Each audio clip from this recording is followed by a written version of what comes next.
Hello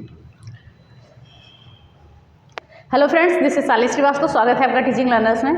तो कैसे हैं आप लोग? आप लोग की पढ़ाई बेहतर चल रही होगी। और हम इस समय अपनी क्लास में पढ़ रहे हैं हिंदी, जिसमें हम KVS PRT की तैयारी कर रहे हैं। उसी के सिलेबस के अकॉर्डिंग हम पढ़ रहे हैं KVS PRT का। अब यहाँ पे देखिए सिलेबस हमारा लगभग सेम ही है, चाहे वो KVS हो या आपका सुपर टेट हो या रीट हो। ओके, रीट में जो भी टॉपिक आपके हैं वो निकाल के पढ़ लीजिएगा, क्योंकि सारे उसमें ज़्यादा टॉपिक नहीं है आपके मेंस में।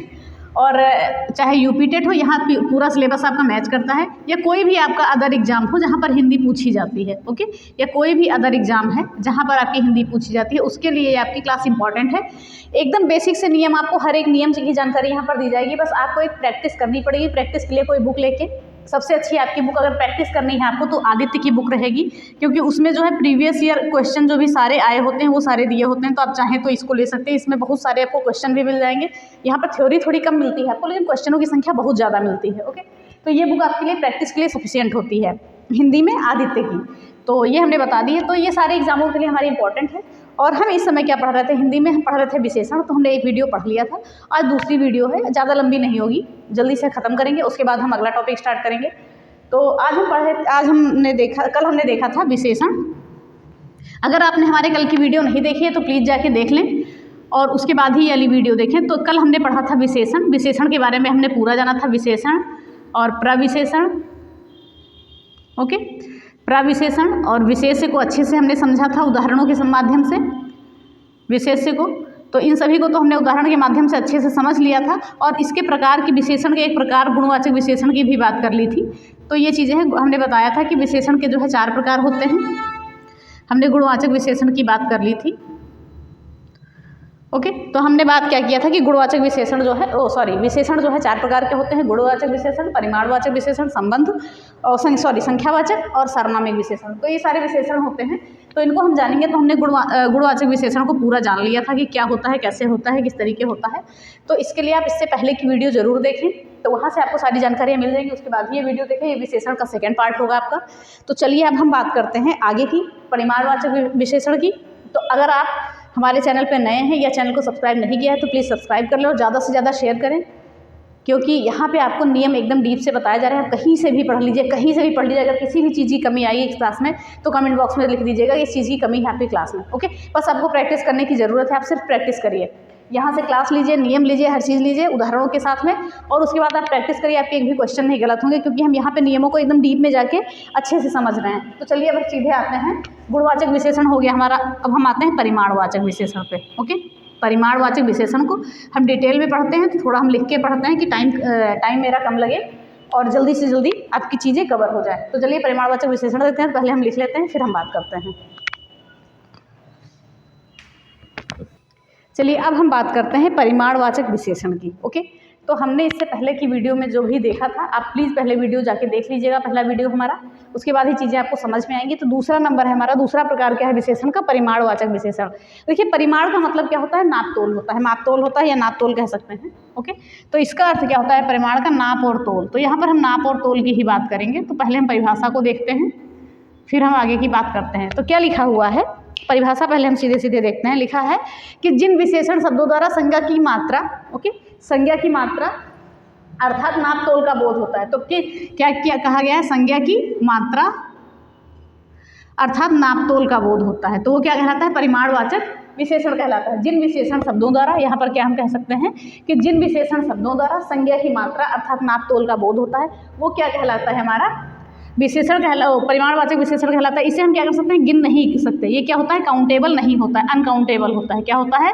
अनकाउंटेबल होता है। इसे हम क्या कर सकते हैं? गिन नहीं सकते हैं। ओके, तो सीधे सीधे एक बार परिभाषा हम और जान लेते हैं परिमाणवाचक विशेषण की। इसमें क्या है? जिन विशेषण शब्दों, ओके, क्या लिखा है? जिन विशेषण शब्दों द्वारा संज्ञा की मात्रा अर्थात नाप तोल का बोध होता है, वो क्या कहलाती हैं? परिमाणवाचक विशेषण कहलाते हैं, जिन्हें हम क्या कर सकते हैं? गिन नहीं सकते हैं। जो परिमाणवाचक विशेषण शब्द होंगे उन्हें हम, जो भी चीज़ें होंगी उन्हें हम गिन नहीं सकते हैं। और ये किसका बोध कराती हैं? किसी संज्ञा की मात्रा का, या अर्थात उसके नाप तोल का बोध कराती हैं। बस इतना याद रखिएगा। परिभाषा भी आपकी पूछी जा सकती है इसमें, याद रखिएगा। और तो ये चीज़ें हैं। फिर हम देखते हैं कि परिमाणवाचक विशेषण जो है 2 प्रकार के होते हैं। कितने प्रकार के? 2 प्रकार के। पहला क्या है? निश्चित परिमाणवाचक विशेषण, और दूसरा है अनिश्चित। तो इन दोनों को याद रखिएगा। निश्चित और अनिश्चित ये 2 प्रकारों में होते हैं। तो निश्चित परिमाणवाचक विशेषण क्या होते हैं कि जिन विशेषण शब्दों के द्वारा संज्ञा की निश्चित मात्रा का बोध होता है, जिन विशेषण शब्दों द्वारा संज्ञा की निश्चित मात्रा का बोध होता है वो क्या कहलाते हैं? निश्चित परिमाणवाचक विशेषण कहलाते हैं। तो यहाँ पर लिख देते हैं संज्ञा की निश्चित मात्रा का बोध होता है वो क्या कहलाते हैं? निश्चित। ओके, निश्चित परिमाणवाचक, ये याद रखिएगा, परिमाणवाचक विशेषण कहलाते हैं। तो हम पहली परिभाषा हमने जानी। पहली परिभाषा क्या? पहले प्रकार की हमने देखा परिमाणवाचक विशेषण जो है 2 प्रकार के होते हैं, सीधा सीधा देखा निश्चित और अनिश्चित।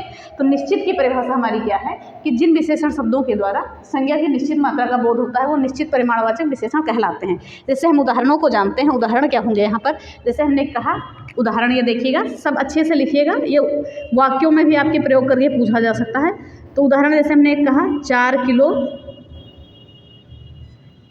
किलो चावल, ये आपका उदाहरण हो गया, क्योंकि ये क्या है? अनकाउंटेबल है, आप चावल गिन तो सकते नहीं, लेकिन किसी की निश्चित मात्रा का आपको पता है। 4 किलो चावल कि चावल कितना है? 4 किलो है। 2 लीटर तेल, ऐसे भी देख सकते हैं, 2 लीटर तेल। ओके, 4 किलो चावल, 2 लीटर तेल, 5 किलो गेहूँ। तो इस चीज़ का जो चीज़ें क्या होता है? 5 किलो गेहूँ, जहाँ से किसी चीज़ की निश्चित मात्रा का पता चले। तो चीज़ें हो गई, और भी लिखवाने की ज़रूरत है नहीं। 4 गज मलमल कह सकते हैं, 4 गज मलमल, 4 गज मलमल। तो ये क्या होगा? हमारा निश्चित परिमाणवाचक विशेषण हो गया, जिसमें हम क्या कर सकते हैं कि संज्ञा की निश्चित मात्रा का बोध होता है वो कहलाते हैं निश्चित परिमाणवाचक विशेषण। जैसा कि हमने लिखा है 4 किलो चावल, देखिए 4 किलो से यहाँ 4 किलो का बोध होता है कि 4 किलो चावल है, 2 लीटर तेल, 5 किलो गेहूँ, 4 गज मलमल। तो यहाँ पे कोई एक मात्रा बता रहा है कि ये निश्चित मात्रा है, नहीं कि वो चीज़ें 4 किलो ही है, 2 लीटर ही है, ये ऐसी चीज़ें हैं। तो इन चीज़ों को हम जानते हैं। फिर हम आगे देखते हैं, जैसे कह सकते हैं यहाँ पे 2 मीटर कपड़ा भी लिख सकते हैं, लिख दीजिए ऐसे, 2 मीटर कपड़ा, 2 मीटर कपड़ा।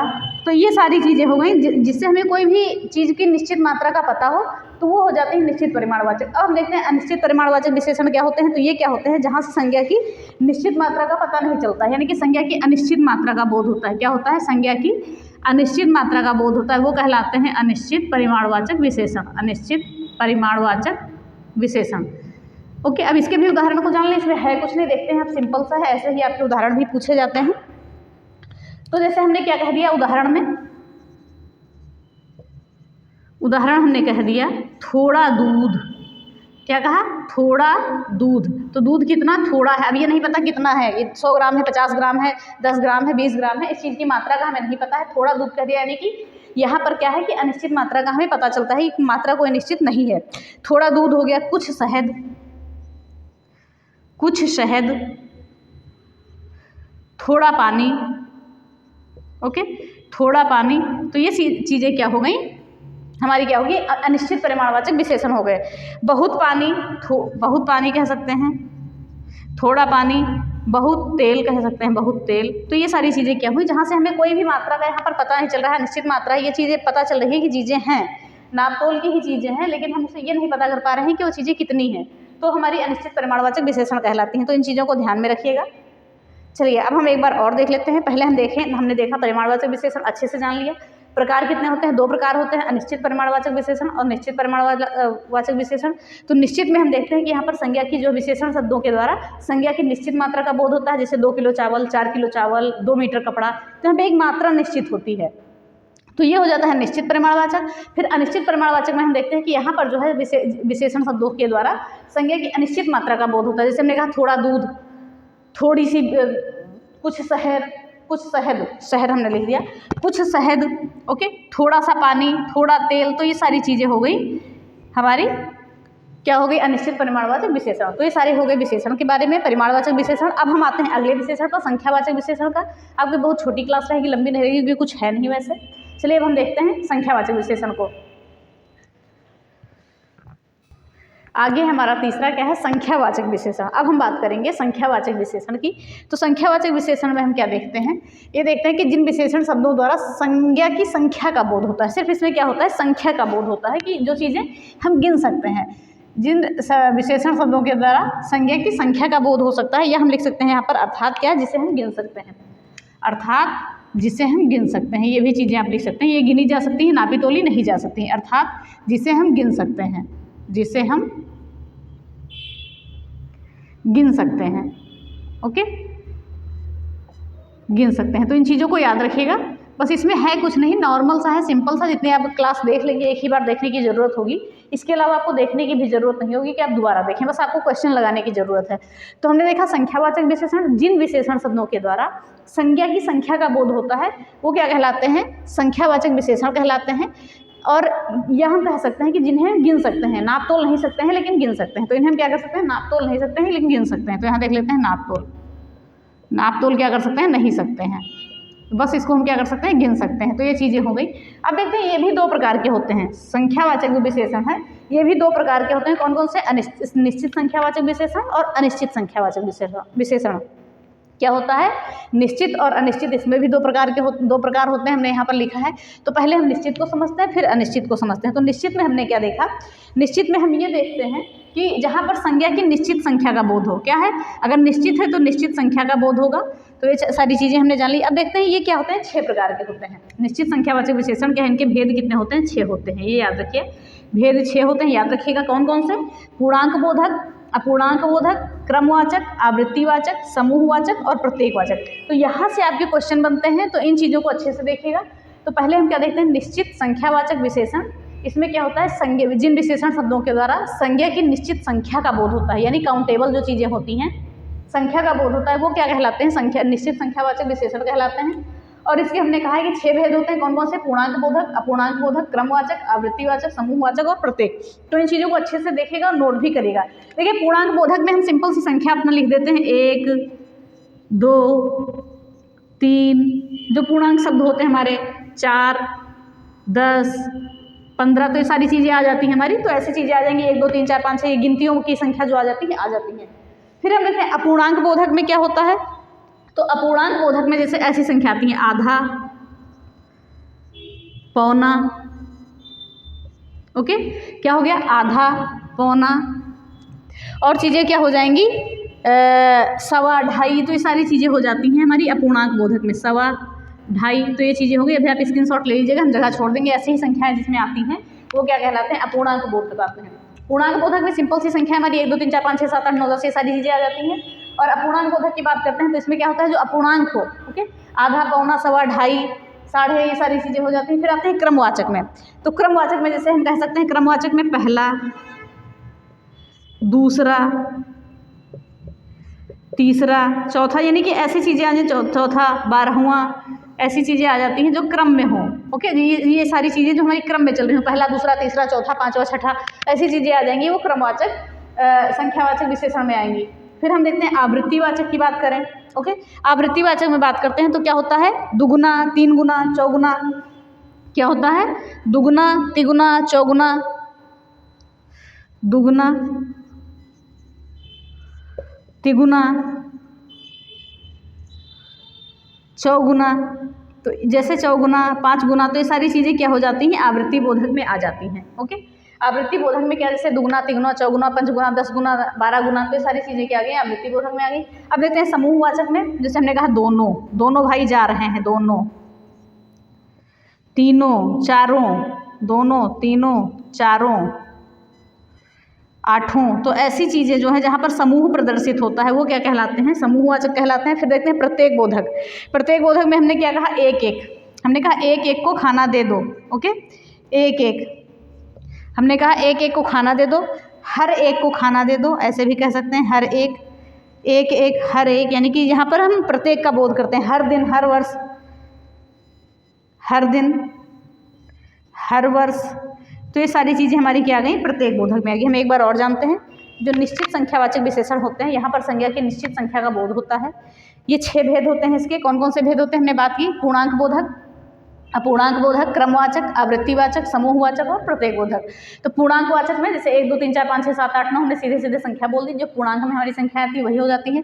फिर हम देखा जो अपूर्णांक हो, आधा, पौना, सवा, ढाई, ये सारी चीज़ें आ जाएंगी। फिर क्रमवाचक में पहला, दूसरा, तीसरा, चौथा, पाँचवा, 8वां, 10वां, 12वां, 13वां, ये सारी चीज़ें आ गई। फिर हम देखते हैं आवृत्तिवाचक में दो गुना, तिगुना, चौगुना, ये सारी चीज़ें आवृत्ति वाले में आ जाती हैं, जो चीज़ें 1 2 बार रिपीट हो जाती, कहते हैं नहीं 2 गुना, तो जब चीज़ों को हम 2 बार लिखेंगे, 2 बार करेंगे तो वो 2 गुने होंगे। ऐसे ही समूहवाचक में हमने कहा दोनों, तीनों, चारों, पाँचों, 8वां, 10वां, 100, ऐसी चीज़ें आ जाती हैं। और प्रत्येक बोधक में जहाँ पर एक एक का बोध हो, जैसे हर एक, हर दिन, हर वर्ष। तो जहाँ पर यहाँ पे उदाहरण आपका ऐसे पूछेगा, कोई उदाहरण दे देगा कि पूछेगा कौन सा इसमें विशेषण है, क्रमवाचक ये सारी चीज़ें दे सकता है। जैसे कि हमने कहा तीनों भाई खेल रहे हैं, तो तीनों के नीचे अंडरलाइन होगा, पूछेगा इसमें कौन सा संख्यावाचक विशेषण है इसमें, तो आप बता सकते हैं निश्चित, या अगर ऐसे पूछेगा समूहवाचक तो ये सारी चीज़ें आप बता सकते हैं, बहुत ही आसान है, कोई टफ नहीं, तो इसको आप नोट कर लीजिएगा। फिर हम आते हैं अनिश्चित संख्यावाचक विशेषण पर। तो इसमें हम क्या देखते हैं, यहाँ पर क्या होता है, संज्ञा की अनिश्चित मात्रा का बोध होता है, अनिश्चित संख्या का बोध होता है, संज्ञा की अनिश्चित संख्या का बोध होता है। इसमें कुछ नहीं है, सिंपल सा है, तुरंत आपको याद हो जाएगा। यहाँ पर आपका संज्ञा की अनिश्चित संख्या का बोध होता है, किसका बोध होता है, अनिश्चित संख्या का बोध होता है। सिंपल सा उदाहरण हम ले लेते हैं। तो उदाहरण में हमने क्या देखा, हमने देखा कुछ लोग, देखिए हमने कहा है कि ये चीज़ें गिनी जा सकती हैं, लेकिन ये चीज़ हमने लिखा उदाहरण में कुछ लोग, हम लोगों को गिन सकते हैं लेकिन ये नहीं जानते हैं कि कितने लोग हैं। ओके, हमने कहा कुछ लोग, अनेक कुर्सी, ओके, कुर्सी भी काउंटेबल है, तो हमने जहाँ जैसे ऊपर बताया है अनेक कुर्सी हो गया, कुछ लोग हो गया। और बात करेंगे थोड़ी किताबें, तो ये सारी चीज़ें हमारी जो आ जाती हैं, ये हो जाती हैं अनिश्चित संख्यावाचक विशेषण में। हमने कह दिया कुछ लड़के, कुछ आदमी, ऐसे कह सकते हैं, कुछ लड़के, कुछ आदमी, तो जहाँ पर ऐसी चीज़ें आ जाती हैं वो होता है अनिश्चित। ओके, तो हमने ये आपका देख लिया संख्यावाचक विशेषण। उसमें हमने क्या देखा, जहाँ पर किसी संख्या का बोध होता है, जिन विशेषण शब्दों के द्वारा संज्ञा की संख्या का बोध होता है वो क्या कहलाते हैं, संख्यावाचक विशेषण कहलाते हैं। ये दो प्रकार के होते हैं और इन्हें हम गिन सकते हैं, ठीक है, ये दो प्रकार के होते हैं, निश्चित और अनिश्चित। निश्चित में हमने देखा कि निश्चित संख्या का बोध होता है, इसके 6 भेद होते हैं, 6 भेदों को हमने जाना। और अनिश्चित में हमने देखा कि यहाँ पर संख्या जो है अनिश्चित होती है, तो इसके भी उदाहरण को हमने जान लिया कि जिसे हम गिन तो सकते हैं लेकिन कोई निश्चित मात्रा नहीं है कि कितनी चीज़ें हैं, तो ये संख्यावाचक विशेषण हो गया। अब लास्ट हमारा है सार्वनामिक विशेषण। ओके, तो हम उसको भी देख लेते हैं जल्दी से, बाकी है कुछ नहीं, बस आपको क्वेश्चन लगाने की जरूरत है। चलिए अब हम देखते हैं सार्वनामिक विशेषण। ये विशेषण को भी हम देख लेते हैं, बस हमारा विशेषण के जो है चारों पार्ट खत्म होते हैं। इसके बाद हम एक चीज़ और देखेंगे जो विशेषण के लिए बहुत ही इंपॉर्टेंट है। तो चलिए हमारा क्या है, सार्वनामिक विशेषण। ओके, सार्वनामिक विशेषण में क्या है लिखा है, ऐसे विशेषण शब्द जो संज्ञा शब्द से पहले आकर, क्या दिया है, संज्ञा शब्द से पहले आकर विशेषण की तरह विशेषता प्रकट करते हैं। क्या लिखा गया है कि जो सर्वनाम शब्द, यहाँ पर क्या कहा गया है, कोई सर्वनाम शब्द है जो संज्ञा शब्द से पहले आकर विशेषण की तरह विशेषता प्रकट करता है, सर्वनामिक विशेषण कहलाता है। एक बार और देखते हैं, ऐसे जब कोई सर्वनाम शब्द संज्ञा शब्द से पहले आकर विशेषण की तरह विशेषता प्रकट करता है, तो वो क्या कहलाता है, सार्वनामिक विशेषण कहलाता है। और हम बात करेंगे प्रकार की, तो ये कितने प्रकार के होते हैं, 2 प्रकार के होते हैं। कौन कौन से, मौलिक और यौगिक, 2 प्रकार होते हैं, मौलिक और यौगिक, याद रखिएगा। तो मौलिक जो सार्वनामिक विशेषण है उसमें क्या आता है, यह और वह आता है। ओके, ये मौलिक है, मूल रूप से सर्वनामिक विशेषण क्या है, यह और वह। यौगिक में आ जाता है ऐसा या वैसा, ऐसी चीज़ें आ जाती हैं, तो ये हो जाता है यौगिक सार्वनामिक विशेषण। तो हमने क्या देखा कि जब कोई शब्द जो है सर्वनाम की तरह आता है, सर्वनाम शब्द जो है संज्ञा से पहले आकर विशेषण की तरह विशेषता प्रकट करके चला जाता है, तो क्या होता है, वो सर्वनामिक विशेषण कहलाता है। सर्वनामिक विशेषण जो है 2 प्रकार के होते हैं। कौन कौन सा, मौलिक और यौगिक। जो मौलिक होते हैं वो यह और वह होते हैं, और यौगिक है ऐसा वैसा होता है। तो अभी कुछ उदाहरणों को जानते हैं, बस उदाहरण से आप स्पष्ट कर पाएंगे। तो जैसे हमने यहाँ पर उदाहरण लिखा, उदाहरण में हमने क्या लिखा हमने कि यह घर मेरा है। अभी हम चीज़ों को समझाते हैं, ध्यान से सुनिएगा, यह घर मेरा है। ओके, हमने एक उदाहरण ये देख लिया। और हम देख लेते हैं कि ऐसा आदमी नहीं देखा। क्या देखते हैं, ऐसा आदमी नहीं देखा। क्या किया, ऐसा आदमी नहीं देखा। कैसा आदमी नहीं देखा, ऐसा आदमी नहीं देखा। विशेषता आदमी की कैसी है, ऐसी है, ठीक है। फिर हम बात करते हैं, ये इस परीक्षार्थी ने नकल की। इस परीक्षार्थी ने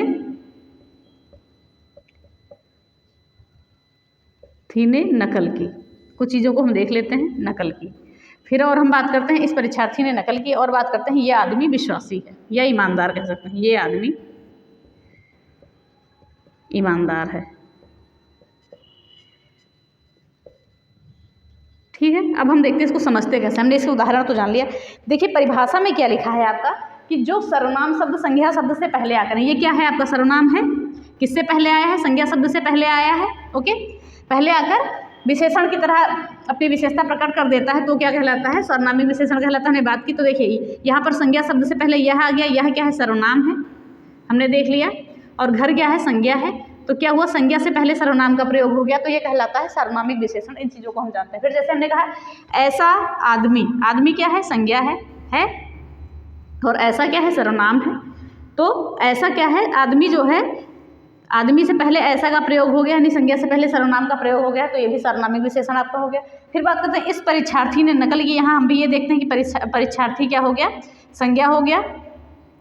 और इसने क्या, इस क्या हो गया? इस हो गया सर्वनाम।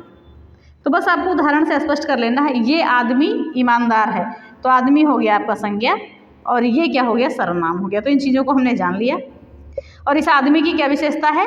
ये सर्वनाम है, और सर्वनाम जो है इस संज्ञा की विशेषता क्या प्रकट कर रहा है? कि ईमानदार है। तो ऐसी चीज़ें हो जाती हैं। तो हम जैसे उदाहरण हमने देखा कि हम जैसे परिभाषा में देख रहे हैं कि जो सर्वनाम शब्द संज्ञा शब्द से पहले आकर विशेषण की तरह विशेषता प्रकट करते हैं। जैसे हमने देखा ये घर मेरा है, क्या कहा? ये घर मेरा है।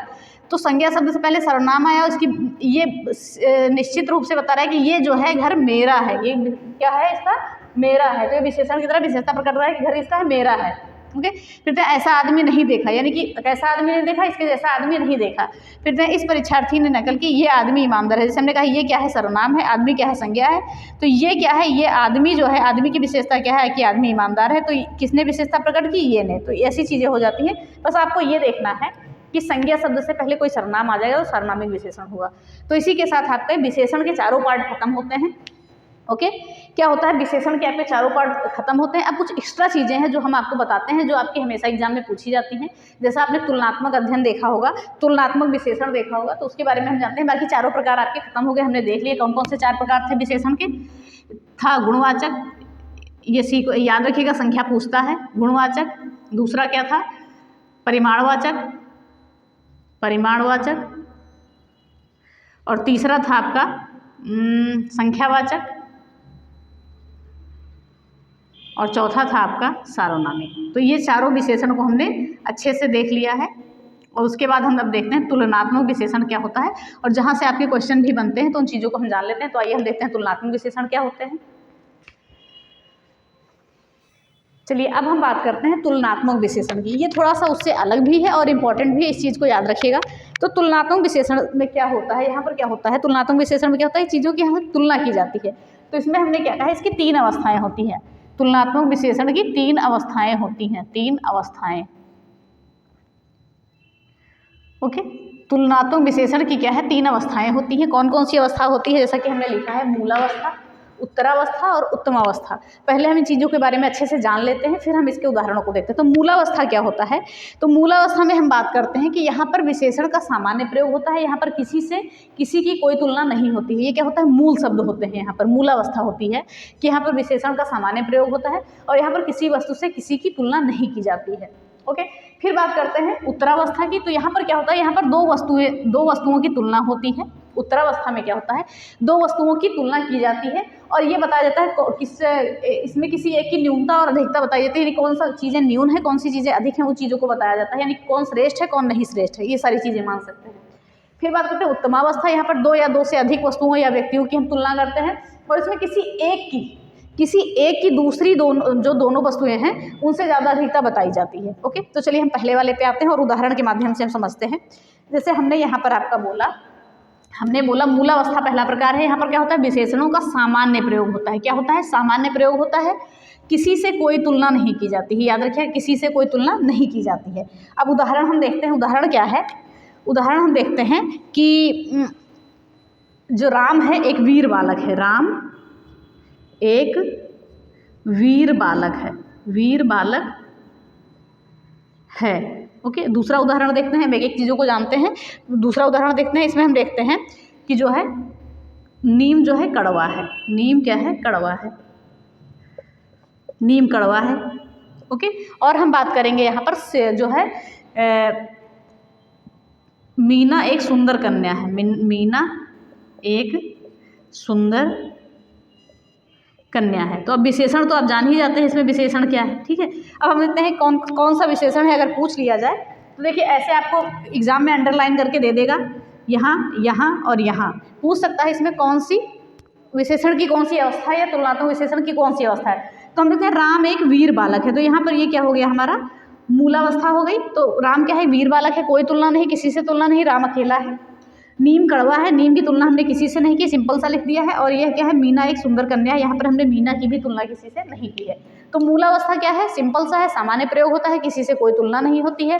जैसा कि हमने उदाहरणों के माध्यम से देख लिया कि राम एक वीर बालक है, वीर क्या है मूलावस्था है, कड़वा मूलावस्था है और सुंदर मूलावस्था है।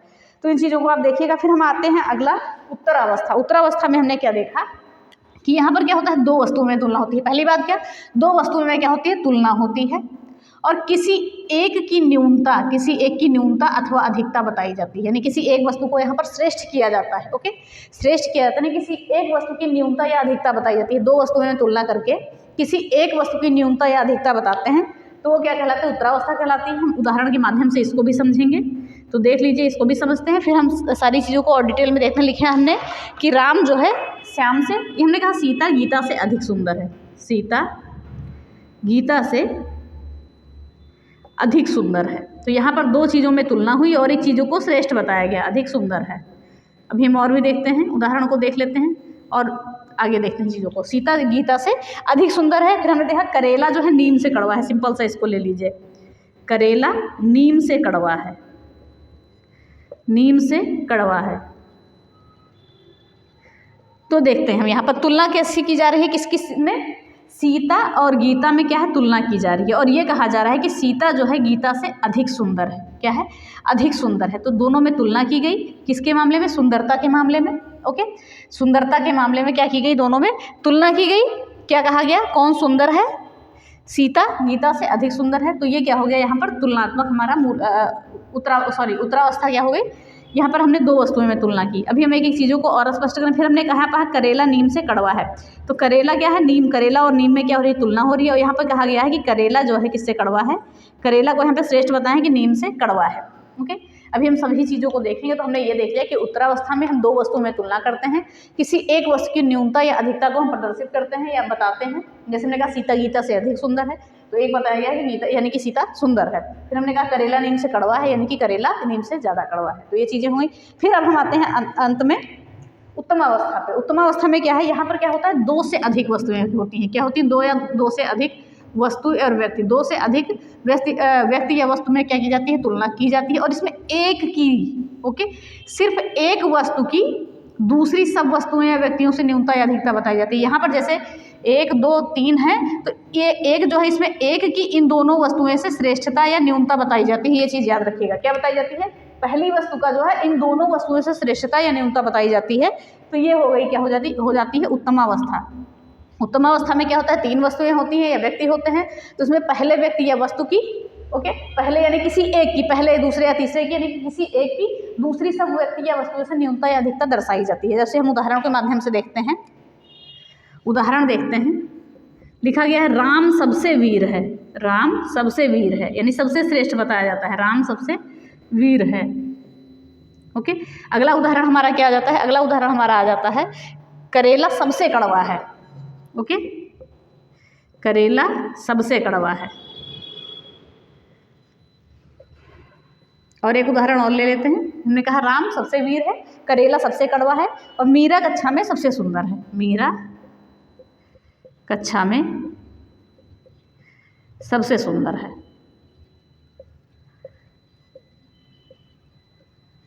ओके, तो हमने ये क्या देखा, यहाँ पे हमने कहा था कि दो वस्तुओं की जो है तुलना, दो से अधिक भी कह सकते हैं, दो से अधिक वस्तुओं की तुलना या व्यक्तियों की जाती है। उसमें किसी एक वस्तु को श्रेष्ठ बताया जाता है। जैसे कहा गया किसी एक की दूसरी सब वस्तुएं से अधिकता या न्यूनता बताई जाती है, किसी एक वस्तु को श्रेष्ठता में बताया जाता है। जैसे यहाँ पर इन्होंने कह दिया राम सबसे वीर है, यानी कितने भी लोग रहे होंगे, राम ही को इन्होंने श्रेष्ठ बताया कि राम सबसे वीर है, सबसे क्या है, श्रेष्ठता राम की है।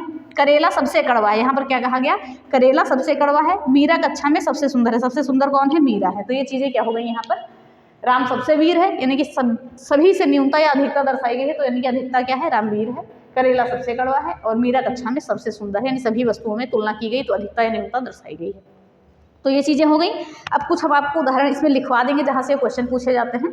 तो सबसे पहले हम एक बार और देखते हैं तुलनात्मक विशेषण। 3 अवस्थाएं होती हैं, मूलावस्था, उत्तरावस्था, उत्तमावस्था।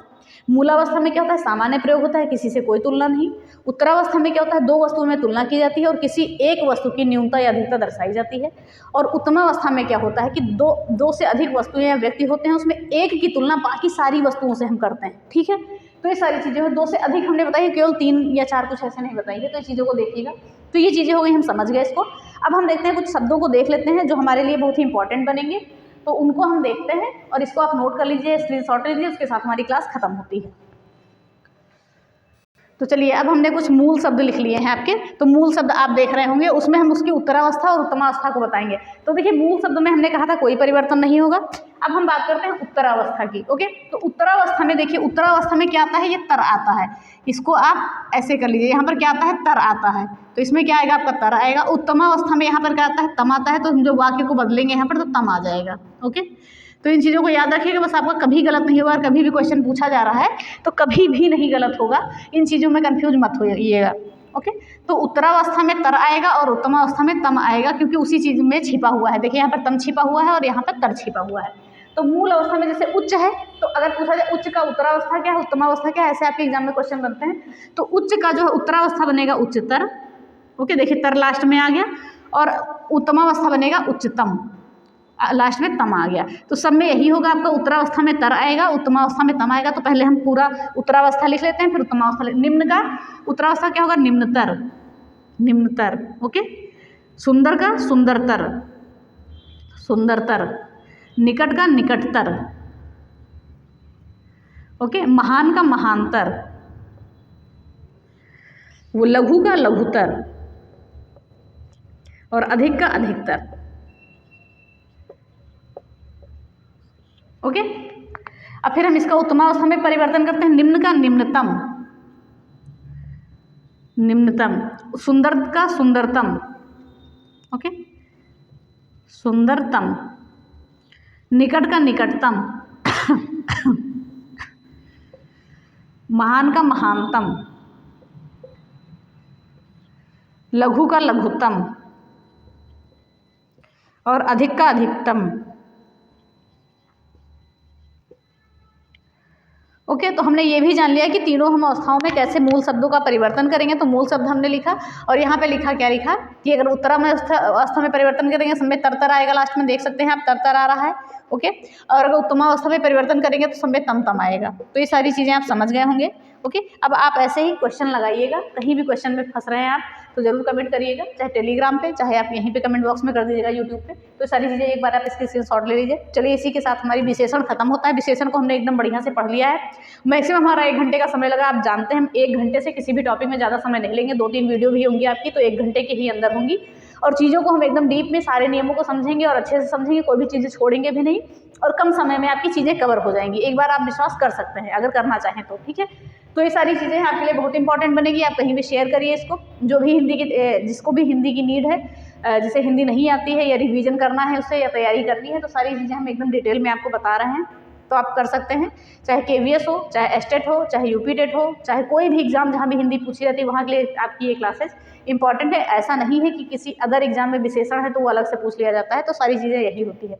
तो चलिए, इसी के साथ क्लास खत्म होती है। तो ज़्यादा से ज़्यादा वीडियो को शेयर करें, लाइक करें और चैनल को सब्सक्राइब करें, बेल आइकन दबाना ना भूलें। धन्यवाद, जय हिंद।